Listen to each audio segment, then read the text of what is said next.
Irish's place. But the things I did on the water only partly counted.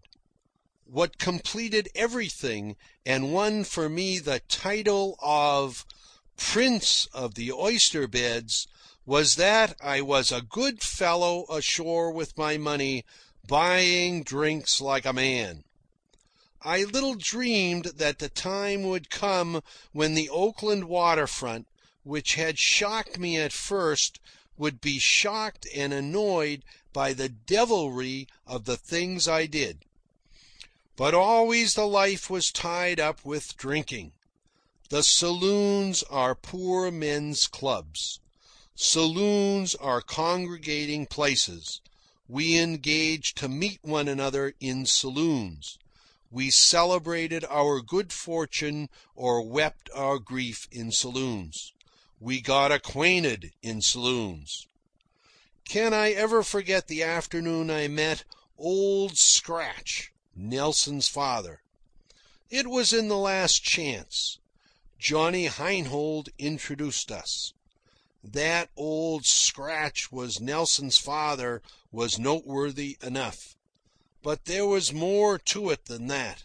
He was owner and master of the scow schooner Annie Mine, and some day I might ship as a sailor with him. Still more, he was romance. He was a blue-eyed, yellow-haired, raw-boned Viking, big-bodied and strong-muscled despite his age. And he had sailed the seas in ships of all nations in the old savage sailing days. I had heard many weird tales about him and worshipped him from a distance.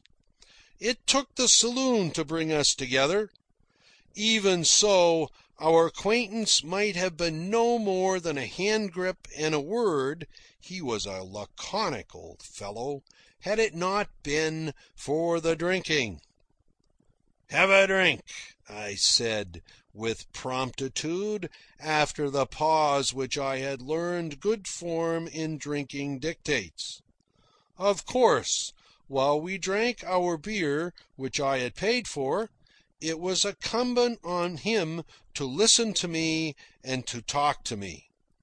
And Johnny, like a true host, made the tactful remarks that enabled us to find mutual topics of conversation. And of course, having drunk my beer, Captain Nelson must now buy beer in turn. This led to more talking, and Johnny drifted out of the conversation to wait on other customers. The more beer Captain Nelson and I drank, the better we got acquainted. In me he found an appreciative listener, who by virtue of book reading knew much about the sea life he had lived. So he drifted back to his wild young days, and spun many a rare yarn for me, while we downed beer, treat by treat, although a blessed summer afternoon. And it was only John Barleycorn that made possible that long afternoon with the old sea dog. It was Johnny Heinhold who secretly warned me across the bar that I was getting pickled and advised me to take small beers. But as soon as Captain Nelson drank large beers, my pride forbade anything else than large beers. And not until the skipper ordered his first small beer did I order one for myself. Oh, when we came to a lingering fond farewell, I was drunk. But I had the satisfaction of seeing Old Scratch as drunk as I. My youthful modesty scarcely let me dare believe that the hardened old buccaneer was even more drunk.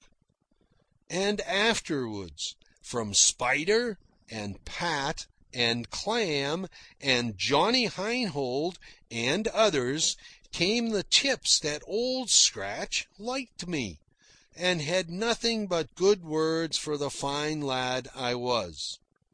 Which was the more remarkable because he was known as a savage, cantankerous old cuss who never liked anybody. His very nickname, Scratch, arose from a berserker trick of his, in fighting, of tearing off his opponent's face. And that I had won his friendship, all thanks were due to John Barleycorn.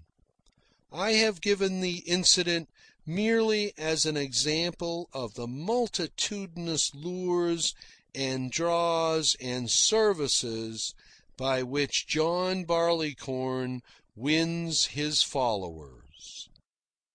End of chapter 10.